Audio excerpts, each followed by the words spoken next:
আপনি প্রশ্ন করেছেন আয়নাঘরের আইডিয়া কে দিয়েছিল। হ্যাঁ, আইডিয়াটা দিয়েছিল আমার বিয়াই তারেক সিদ্দিকী। সেই সবকিছু করেছে। গুলি করে মারার দরকার কি? ক্রসফায়ার দিলে বেশি লোক জানাজানি হচ্ছে, সমালোচনা বেশি হচ্ছে। সেদিন থেকে শুরু হলো এই নতুন পরীক্ষামূলক পরিকল্পনা। একটা ছোট্ট ঘর, 3.5 ফিট বাই 3.5 ফিট। ওইখানে নিজের কোথাও ভালোভাবে শোনা যায় না। হ্যাঁ, আমরা প্রথমে কিছু বিরোধী নেতাকে তুলে আনলাম, এই বিএনপি, জামাত, ছাত্র শিবির, ছাত্রদল, কিছু সাংবাদিক। ওদের দেখা হলো সেই আয়না ঘরে। প্রথমে কয়েকদিন ওরা দেয়ালে ঘুষি মারত। আমাকে ভিডিও কলে দেখানো হলো, ভিডিওতে আমাকে দেখানো হলো ওরা দেয়ালে ঘুষি মারত, দল্লা ঠেলে বেরোনোর চেষ্টা করছে। তারপর কিছুদিন দেখি শুধু উপরের দিকে তাকিয়ে থাকে। তারপর এক সময় ক্লান্ত হয়ে শুধু উপরের দিকে তাকিয়ে থাকতো।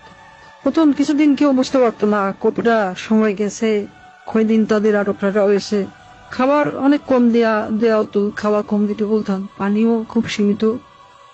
কেউ কেউ নিজের আয়নায় নিজের প্রতিবিম্বকে দেখে শত্রু মনে করত, নিজেকেই আক্রমণ করা শুরু করলো। নিজের দেয়ালে নিজের হাত দিয়ে ঘুষি মারলো, হাত রক্তাক্ত করলো। আমার সবচেয়ে সুন্দর দৃশ্য ছিল যখন একজন সাংবাদিক, কি যেন ওর নাম, হ্যাঁ মাসুদ, নিজের নখ দিয়ে নিজের মুখের চামড়া ছিঁড়ে ফেলা চিৎকার করছে। আমার পছন্দ হলো। সারা দেশে আরো বেশ কিছু এরকম এনাঘর বানালাম।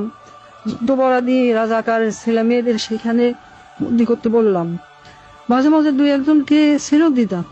ফিরে এসে কেউ কিছুই বলতো না, ওইভাবে বলে দিয়েছিলাম যেন কেউ মুখ না খোলে।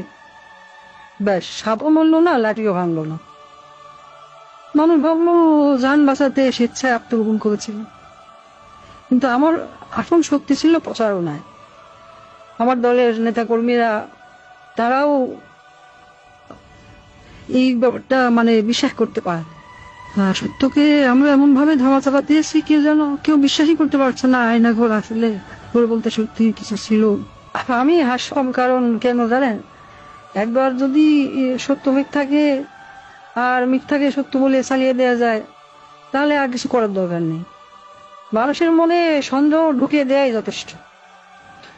আমার বাবা বলতেন, একবার যদি কেউ নিজের চোখে দেখা জিনিসকে সন্দেহ করতে শেখে, তবে সে নিজের জীবনের উপর বিশ্বাস রাখে না।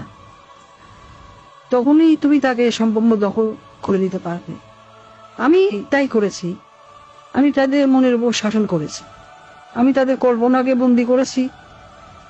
রাস্তায় আজও মানুষ সন্দেহ করে আয়না ভালো বলে সত্যি কিছু ছিল।